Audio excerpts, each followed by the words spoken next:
Firman pengharapan untuk umat pengharapan. Keluaran 18.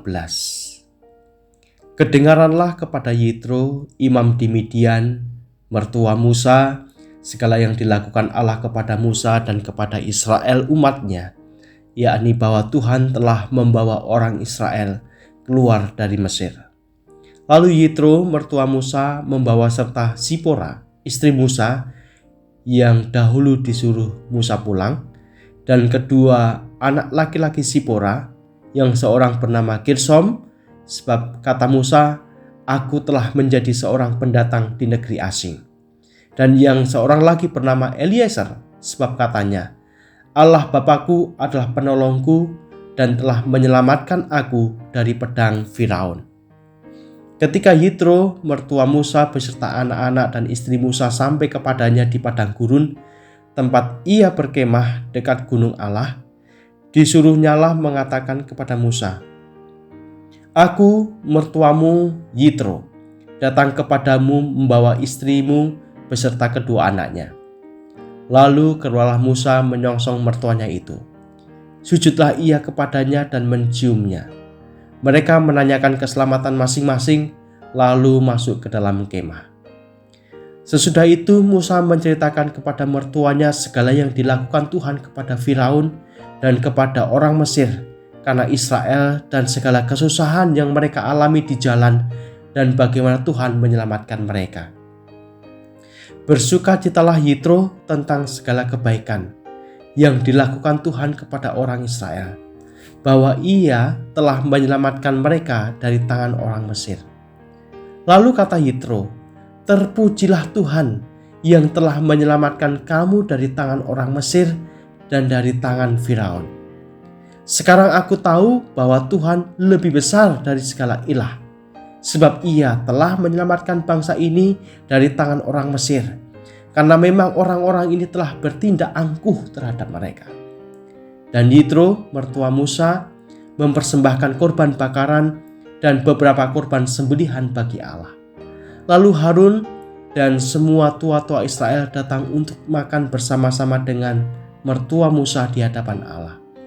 Keesokan harinya duduklah Musa mengadili di antara bangsa itu. Dan bangsa itu berdiri di depan Musa dari pagi sampai petang. Ketika mertua Musa melihat segala yang dilakukannya kepada bangsa itu, berkatalah ia, apakah ini yang kau lakukan kepada bangsa itu? Mengapakah engkau seorang diri saja yang duduk, sedang seluruh bangsa itu berdiri di depanmu dari pagi sampai petang?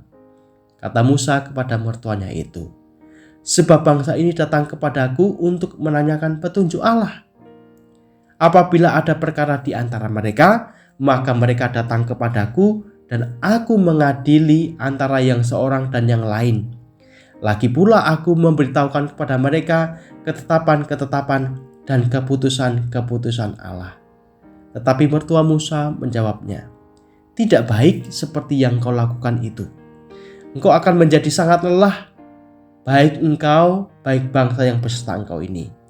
Sebab pekerjaan ini terlalu berat bagimu. Takkan sanggup engkau melakukannya seorang diri saja. Jadi sekarang dengarkanlah perkataanku. Aku akan memberi nasihat kepadamu dan Allah akan menyertai engkau. Adapun engkau, wakililah bangsa itu di hadapan Allah, dan kau hadapkanlah perkara-perkara mereka kepada Allah. Kemudian haruslah engkau mengajarkan kepada mereka ketetapan-ketetapan dan keputusan-keputusan dan memberitahukan kepada mereka jalan yang harus dijalani dan pekerjaan yang harus dilakukan. Di samping itu, kau carilah dari seluruh bangsa itu orang-orang yang cakap dan takut akan Allah, orang-orang yang dapat dipercaya dan yang benci kepada pengerjaan suap. Tempatkanlah mereka di antara bangsa itu menjadi pemimpin 1.000 orang, pemimpin 100 orang, pemimpin 50 orang, dan pemimpin 10 orang. Dan sewaktu-waktu mereka harus mengadili di antara bangsa. Maka segala perkara yang besar haruslah dihadapkan mereka kepadamu. Tetapi segala perkara yang kecil diadili mereka sendiri. Dengan demikian mereka meringankan pekerjaanmu dan mereka bersama-sama dengan engkau turut menanggungnya. Jika engkau berbuat demikian dan Allah memerintahkan hal itu kepadamu, maka engkau akan sanggup menahannya, dan seluruh bangsa ini akan pulang dengan puas senang ke tempatnya." Musa mendengarkan perkataan mertuanya itu, dan dilakukannya lah segala yang dikatakannya. Dari seluruh orang Israel, Musa memilih orang-orang cakap dan mengangkat mereka menjadi kepala atas bangsa itu, menjadi pemimpin 1.000 orang, pemimpin 100 orang, pemimpin 50 orang, dan pemimpin 10 orang. Mereka ini mengadili di antara bangsa itu sewaktu-waktu perkara-perkara yang sukar dihadapkan mereka kepada Musa, tetapi perkara-perkara yang kecil diadili mereka sendiri. Kemudian Musa membiarkan mertuanya itu pergi, dan ia pulang ke negerinya.